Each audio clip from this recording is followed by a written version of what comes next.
It's Tuesday, September 17th. I'm Paul Joseph Watson. This is InfoWars Nightly News.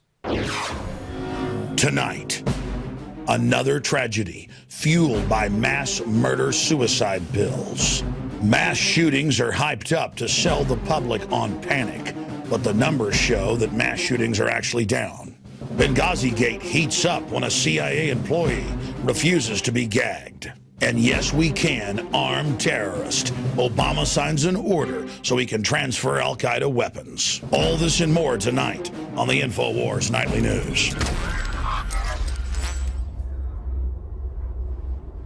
Top story tonight: was Navy Yard killer on antidepressant meds?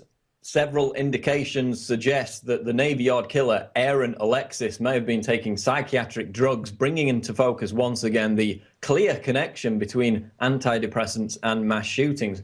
The Associated Press reports that Alexis, quote, had been treated since August by the Veterans Administration for his mental problems, which included paranoia, sleep disorder, and hearing voices in his head. Now, we also know that Alexis had problems with post-traumatic stress disorder, the most common treatment for which is the SSRI drug paroxetine. Now, paroxetine is listed as the #3 top violence-causing drug by the Institute for Safe Medication Practices. We also know that Alexis suffered blackouts during these fits of rage that have emerged in the news, where he couldn't remember the incident afterwards, which again is another classic side effect of psychiatric drugs. We also know that the shooter had anger management issues, and again, SSRI drugs, including paroxetine, Prozac, and Zoloft, are absolutely routine prescriptions in terms of treating anger management.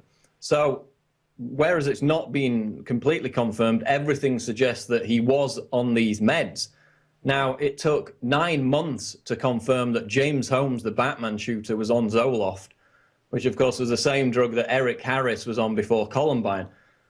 And that's because the mainstream media habitually fails to pursue this angle. They don't want to concentrate on SSRI drugs, mainly because the corporate news networks receive millions of dollars a year in advertising from the very pharmaceutical giants involved in producing those drugs. They don't want to bite the hand that feeds them.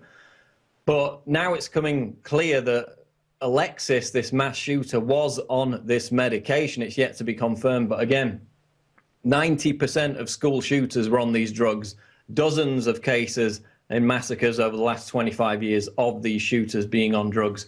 More and more Americans are taking SSRIs every year. There's no real pushback against it, specifically because after every mass shooting, the media lies by omission by failing to make the clear connection between violence, mass shootings, and psychiatric drugs, and that connection has emerged once again.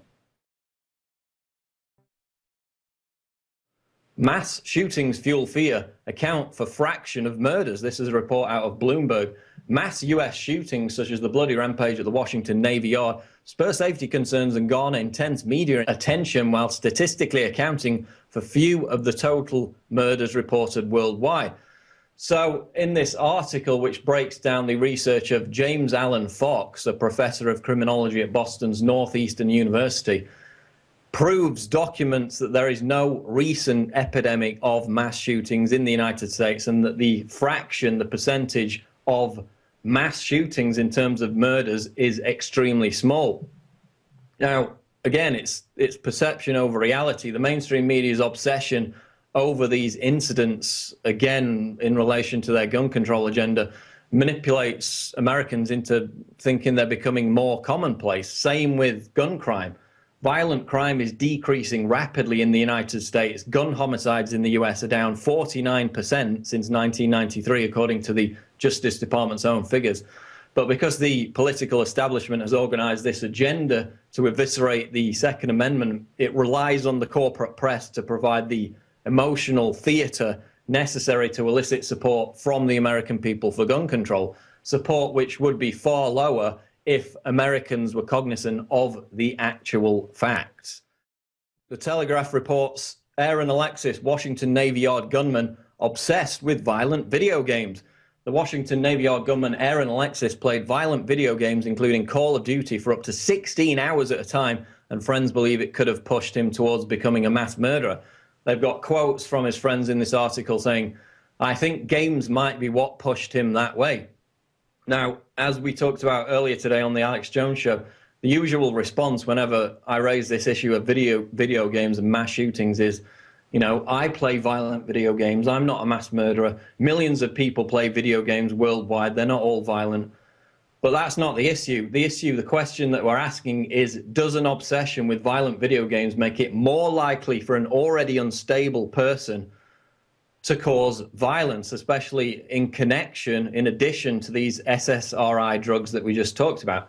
Now, to be fair, most of the actual studies have not found a relationship between video games and actual violence generally in society. But I think it's obvious that there needs to be more research into this connection between mass shooters, already unstable people on psychiatric drugs. Anders Breivik, Harrison Kleinbold, Adam Lanza, now the Navy shooter, all obsessed with violent video games. There's been very little research into that specific link, and I don't think it's unreasonable that we should study that connection in more depth. But even more importantly, as NBC News reported, quote, "Increasingly, the Pentagon is joining forces with the video games industry to train and recruit soldiers. The US Army considers such simulators vital for recruits who've been weaned on shoot-'em-up games." So just like Hollywood, the military is using these games as a recruiting tool to train killers, actual killers. So is it any surprise that, when we habitually see mass shooters being obsessed with these video games, that there's also the same connection? We're not calling for banning video games. I understand that to a lot of young people, and we're even alienating a lot of our audience in slamming video games and their link to violence. It's a religion. But we're not saying we're going to ban them. We're not going to take away people's addiction. And we're not saying that video games aren't fun. We all need a release. But 16 hours a day playing Call of Duty, I don't think that's going to be healthy for anyone. And is it any wonder that childhood obesity is through the roof? It's more than doubled in children, tripled in adolescents over the past 30 years. Is it any wonder that kids are growing up now with increasingly less social skills? This level of, obsession for video games is not healthy in a physical sense, and it's not healthy for society. I don't think anyone could argue with that. Moving on, CIA employee who refused to sign non-disclosure on Benghazi suspended. A CIA employee who refused to sign a non-disclosure agreement barring him from discussing the September 11, 2012 terrorist attack in Benghazi, Libya, has been suspended as a result and forced to hire legal counsel, according to a top House lawmaker. Of course, as was recently revealed, which we reported on, the White House is trying to keep these CIA agents quiet because they don't want them blowing the whistle on the real story behind Benghazi, which was obviously the secret transfer of heavy weaponry to FSA rebels and al-Qaeda terrorists in Syria.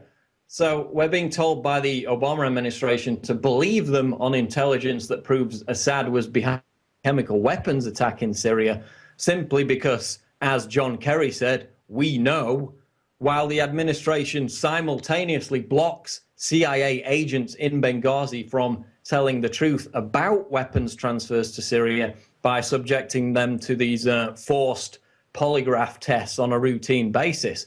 So forgive me for actually using my brain, but why should we trust the White House on Syria when they've already been actively covering up what happened at Benghazi? Initially, of course, stupidly attempting to blame it on a YouTube video, and they've been running that cover-up for over a year. The Alex Jones channel is the official page of the InfoWar, but don't miss what's happening on our other channels. The Info Warrior, with the week's best videos. Prison Planet Live, where Paul Joseph Watson gives his expert analysis.